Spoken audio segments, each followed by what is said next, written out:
उन्हाळ्याची सुट्टी म्हटली आणि मुलं घरात असली की त्यांना सारखं काही ना काही खायला लागत असतं. त्यासाठीच आज इथे आपण मैद्याचा वापर न करता गव्हाच्या पिठापासून ही खुसखुशीत अशी 2 प्रकारची कुकीज किंवा नानखटाई कशी तयार करायची ते पाहणार आहोत. इथे तुम्ही या नानखटाईचं टेक्स्चर बघू शकता. मस्त खुसखुशीत अशी ही नानखटाई बनून तयार झालेली आहेत आणि नानखटाई तयार करण्यासाठी फार वेळ लागत नाही, तर अगदी 15 ते 20 मिनिटात ही तयार होतात. तर अगदी अशीच गव्हाच्या पिठाची खुसखुशीत नानखटाई तयार करण्यासाठी कोणती स्टेप मिस न करता रेसिपी शेवटपर्यंत पहा आणि अजूनही तुम्ही चॅनलला सबस्क्राईब केलं नसेल तर अशाच नवीन नवीन रेसिपींच्या नोटिफिकेशनसाठी बेल आयकॉनवर क्लिक करून वैशाली मेजवानीला सबस्क्राईब करा. रेसिपीला सुरुवात करण्याआधी वैशाली मेजवानीमध्ये सगळ्यांचं खूप खूप खूप मनापासून स्वागत. सुरुवातीला आपल्याला ही नानखटाई तयार करण्यासाठी अर्धी वाटी इतकं हे साजूक तूप घ्यायचं आहे. तुम्ही याऐवजी बटर देखील वापरू शकता. आता हे तूप आपल्याला इतपत घट्टसर घ्यायचं आहे, तर तूप वितळवून न घेता या कन्सिस्टन्सीचं तूप आपल्याला घ्यायचं आहे. आता इथे आपण अर्धी वाटी इतकं तूप घेतलेलं आहे, त्यासाठी आपल्याला पाऊण वाटी इतकी पिठी साखर यामध्ये घालून घ्यायची आहे. पिठी साखर घालून झाल्यानंतर हे आपल्याला एका विस्करच्या साहाय्याने क्रीमी टेक्स्चर येईपर्यंत फेटून घ्यायचं आहे. इथे एक 5 मिनिटं फेटून घेतल्यानंतर तुम्ही याचं टेक्स्चर आणि रंग बघू शकता. इथपर्यंत हे मिश्रण फेटून झालं की यामध्येच आपण एक छोटा चमचा म्हणजेच 1 टीस्पून इतकी बेकिंग पावडर घालून घेणार आहोत. आता बेकिंग पावडर घालून झाल्यानंतर परत आपल्याला हे मिश्रण फेटून घ्यायचं आहे आणि त्यानंतर यामध्ये आपल्याला 1 वाटी इतकं गव्हाचं पीठ घालून घ्यायचं आहे.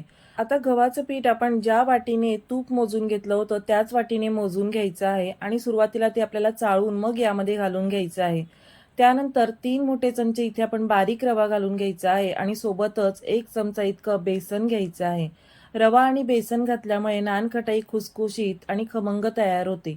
त्यामुळे आता सगळे जिन्नस घालून झाल्यानंतर सुरुवातीला चमच्याने आपण मिक्स करून घ्यायचं आणि त्यानंतर हलक्या हाताने आपल्याला ह्याचा गोळा तयार करून घ्यायचा आहे. जर आपण इथे जास्त जोर लावून हा गोळा तयार करायला गेलो तर तूप हाताच्या गरमीमुळे वितळण्याची शक्यता असते आणि हे मिश्रण पातळ होण्याची शक्यता असते. त्यामुळे शक्यतो हलक्या हाताने आपल्याला हे मिश्रण गोळा करून घ्यायचं आहे.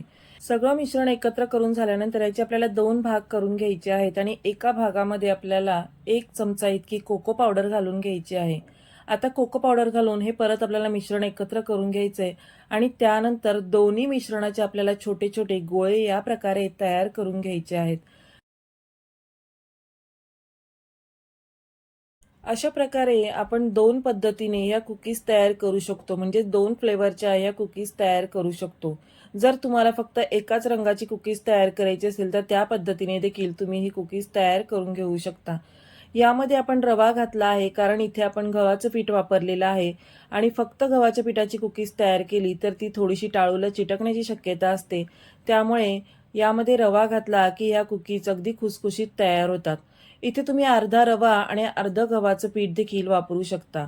अशा प्रकारे आता 2 रंगाच्या कुकीज तयार करून घेतल्यानंतर आता आपल्याला मिक्स रंगाची कुकीज तयार करण्यासाठी दोन्ही गोळे अशा प्रकारे एकत्र करून घ्यायचे आणि त्यानंतर याचे परत छोटे छोटे गोळे तयार करून ह्या कुकीज या प्रकारे तयार करून घ्यायच्या आहेत. आता या कुकीज तयार करून घेत असताना इथे मी एका प्लेटला तूप लावून घेतलेलं आहे आणि त्यावर बटर पेपर ठेवून घेतलेला आहे, जेणेकरून या कुकीज खालच्या साईडला जास्त करपल्या वगैरे जात नाहीत किंवा चिटकल्या जात नाहीत. या प्रकारे आता आपण कुकीज प्लेटमध्ये ठेवून घेतल्या की सुरुवातीला आपल्याला 5 ते 7 मिनिटं कढई मोठ्या आचेवर म्हणजेच मोठ्या गॅसवर प्रीहीट करायला ठेवायची आहे. तोपर्यंत आपण इथे बाकीच्या कुकीज देखील तयार करून घेतलेल्या आहेत. आता इथे कढई 5 मिनिटं प्रीहीट झालेली आहे. यामध्ये आपण ही तयार केलेली प्लेट ठेवून घ्यायची आणि दुसरी प्लेट मी दुसऱ्या कढईमध्ये बेक करून घेणार आहे. आता झाकण ठेवून आपल्याला एक 10 मिनिटं मध्यम आचेवर या कुकीज बेक करून घ्यायच्या आहेत.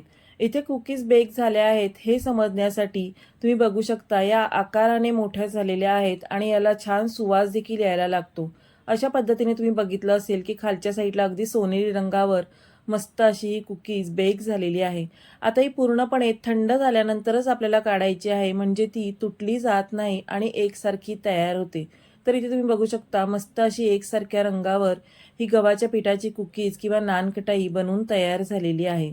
आता या कुकीज बेक करून घेत असताना काही वेळेस 5-1 मिनिटं कमी जास्त लागू शकतात. ज्याप्रमाणे तुमच्या गॅसची फ्लेम आहे, ज्याप्रमाणे तुमची कढई प्रीहीट झालेली आहे, त्याप्रमाणे या कुकीज बेक होण्यासाठी एक 5 ते 7 मिनिटं पुढे मागे होऊ शकतात.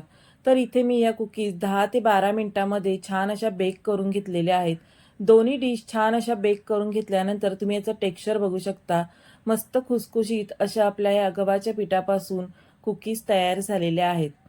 तर आज इथे आपण मैदा न वापरता गव्हाचं पीठ आणि रवा वापरून ह्या मस्त घरच्या घरी मुलांसाठी कुकीज किंवा नानकटाई तयार केलेल्या आहेत. आजची ही रेसिपी तुम्हाला कशी वाटली मला कमेंट करून नक्की कळवा. रेसिपी आवडली तर व्हिडिओला लाईक नक्की करा. सोबतच तुमचे मित्रपरिवार आणि नातेवाईकांमध्ये देखील नक्की शेअर करा. आणि अशाच नवीन नवीन रेसिपींच्या नोटिफिकेशनसाठी बेल आयकॉनवर क्लिक करून वैशाली मेजवानीला सबस्क्राईब करा.